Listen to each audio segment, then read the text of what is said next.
Good afternoon again. My name is Fred Rolando. I'm the president of the National Association of Letter Carriers.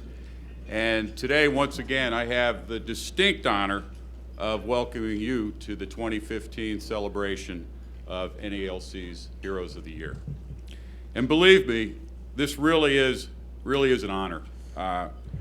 Each of you has a very busy schedule. I know that because I've tried to coordinate meetings with a lot of you. And you have a lot of other things that you could probably be doing right now, but you've chosen to be here with us today and to take part in what's one of the most special activities in the NALC. So again, I appreciate you being here. Let me note at the outset an unusual aspect of the people, not just the way they look, but an unusual aspect of the people and the deeds that we're about to celebrate. Because this is a story that can be and really should be told on two divergent levels. What these individual letter carriers gathered here today did to merit selection as our heroes of 2015, of course, is really exceptional, as you'll hear. Each incident required a level of courage and compassion and creative thought and action. And each individual, as you will see, rose to the occasion, often saving lives without regard to personal risk, only to then return to delivering the mail with no thought of seeking recognition. And yet, in a very profound sense, there's nothing extraordinary about what they did, nothing unusual. And why do I say that? Because every day in communities all across this country, letter carriers are on the lookout for, and often just chance upon, opportunities to protect the families and the neighborhoods that they know so well. They may find a missing child, or stop a crime in progress, pull somebody out of a burning car, or notice something askew at an elderly customer's home, and they end up preventing a tragedy. And so today's honorees are cast simultaneously in two distinct roles. They have performed genuinely heroic and selfless acts, and of course for that we're grateful. But at the same time, their actions reflect the spirit of public service that's displayed in ways big and small on a daily basis by letter carriers on their routes across the entire country. And for that, we are humbled.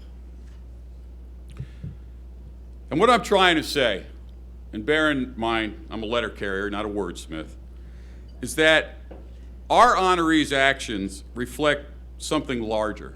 They symbolize what is special about our craft.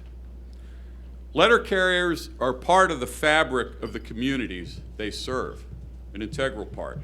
They exhibit professionalism in a way that they carry out their everyday duties, and every so often, they get the opportunity to rise up and meet an unexpected challenge and improve or protect somebody's life. And they do that not because they're supermen or superwomen. They do it because they're in these neighborhoods every day and they know when something's wrong. Because they're often the first person on the scene. And because they know the families, and they watch the children grow up, and the parents grow older, and they care about the well-being and about the safety of the communities that they serve.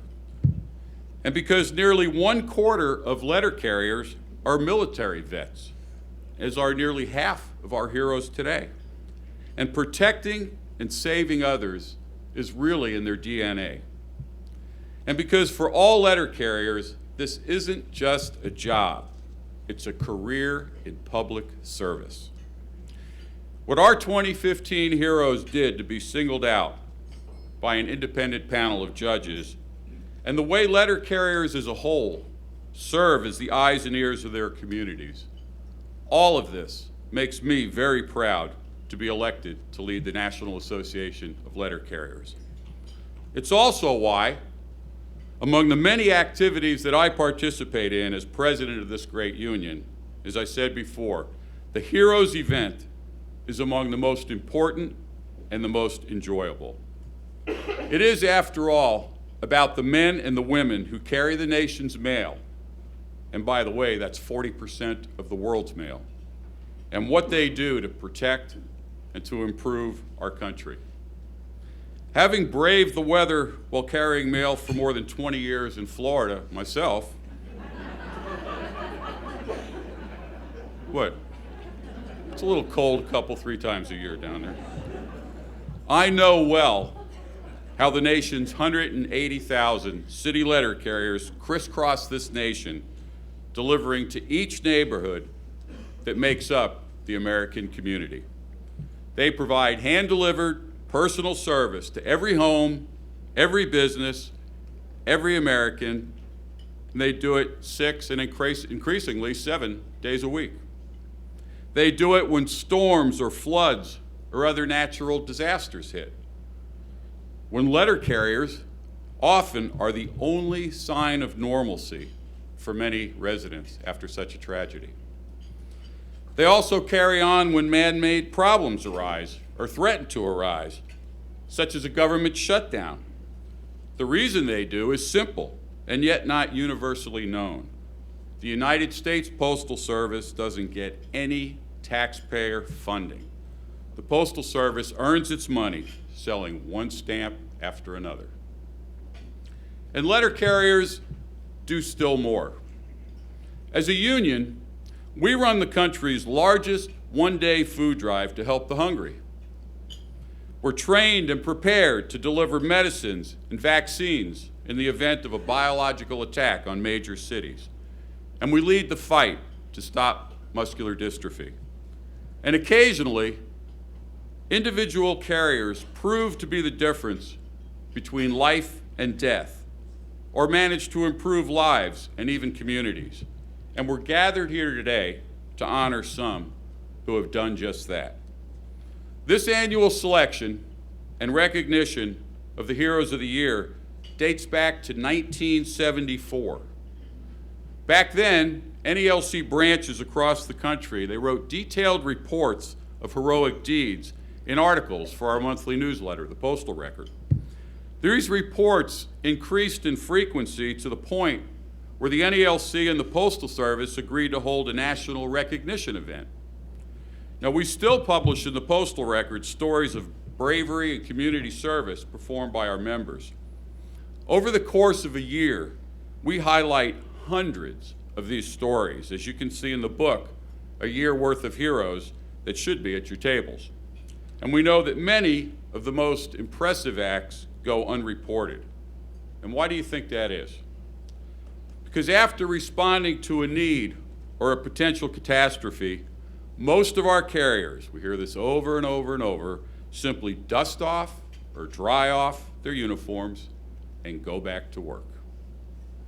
If we do find out about it, it's often because a relative of the person who was aided writes a letter to the local newspaper, or a neighbor who witnessed the event tells the local postmaster. That's because for many of our carrier heroes, looking out for the community simply comes with the uniform. Today you'll hear about some of the best carriers to wear that uniform. But before that, I'd like to begin by recognizing some very distinguished guests and thanking them for coming to celebrate with us today.